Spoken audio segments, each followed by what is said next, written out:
Front porch. This year we haven't finished it completely yet.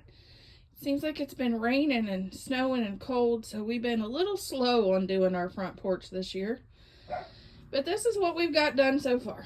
Here's our snowman that I painted. Isn't he cute? He's here by our angel, and we got some ornaments and some greenery and some deco mesh in there.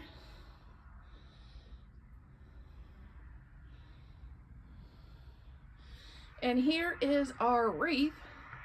I went with a simple wreath with hydrangeas, eucalyptus pine, and a burlap bow. Just a really simple wreath for our front door this year.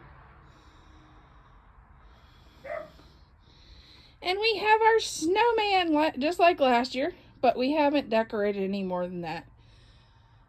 And we put up a few lights, and I'll show you that next.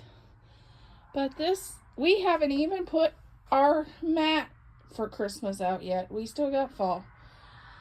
But we're doing a little bit at a time because it's cold and damp and rainy here.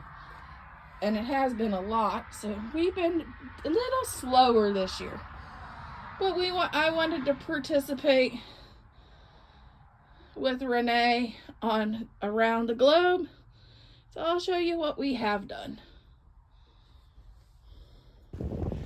Started working on some Christmas lights. More to